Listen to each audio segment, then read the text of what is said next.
If you ask the universe for an heirloom recipe, the universe will deliver in the form of an almond and orange gluten-free cake from a 17-year-old in Western Ireland named Cian. Like many bakers, Cian's story comes down to his family.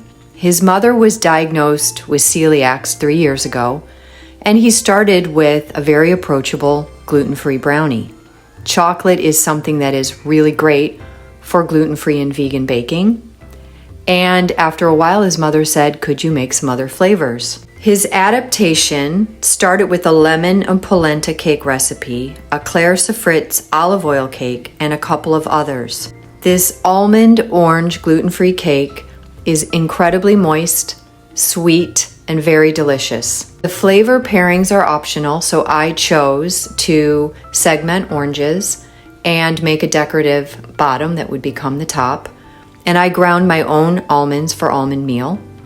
When I make this again, I will use almond meal that is commercially made, so it's a little more fine grain. And there are a lot of ingredients, but it's a simple method of mixing your fats, which are liquid, because you melt the butter, to the dries, which include the almond meal, and a nice ribboned egg with lots of orange zest in the sucrose. When working with almond flour, you can tend to get a dense cake, so he has included baking powder in the recipe. He also calls for a gluten-free, self-rising flour mixture that includes baking soda and xanthan gum. If you can't find self-rising gluten-free flour, use a typical commercial gluten-free flour mix and add the same quantity of baking soda that is listed for baking powder. The lightness of this cake doesn't just come from the ingredients, it comes from the method. So bringing the eggs and the sucrose to a really good ribbon stage incorporates a lot of air with stable bubbles so that when you add the dries and the wets, you won't likely deflate it. You'll still have a nice airy product. Because it's gluten-free, I use a gluten-free spray for the pan.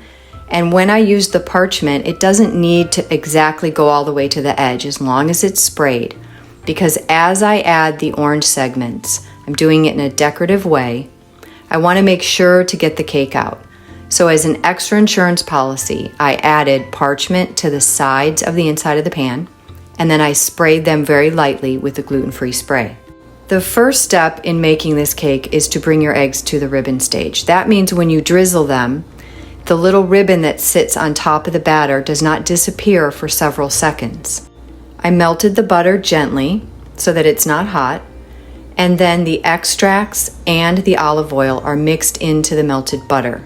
Overall, this cake I think is categorized as a sponge cake. Preparing the eggs separately and folding in the dries and your fats, which are liquid, is a classic way to make a cake. Very light and very moist. The olive oil adds a lovely earthiness that I think pulls the almond and the oranges really together nicely. So while it looked like there were a lot of ingredients and it was a lot to keep track of, once you get going, it's really just 3 separate parts. The egg foam with the sugar, the fat, and the dries. By beginning with the dries, wet, dry, wet, and ending with the dries.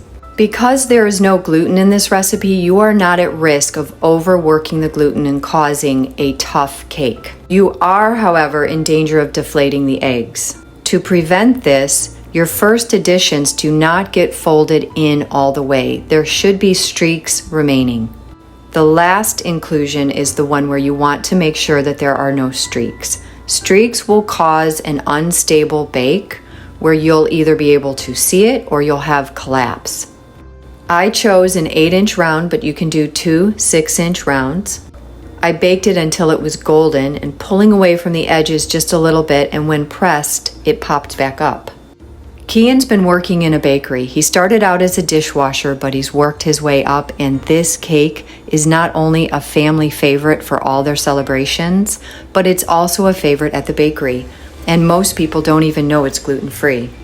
Chefs pride themselves on being able to spot talent, And the way that Kian approached this recipe is spot on. He understands that baking transcends the actual physical product. He's also detail-oriented and methodical and very concerned about every single detail. It also transcends borders. We will be enjoying this cake tonight to celebrate my daughter turning 30, and she is gluten-free, and I can't think of a better way to celebrate her than to share this incredible recipe from an incredible baker who has a bright and shiny future in the world of baking and pastry. Thank you so much, Kian.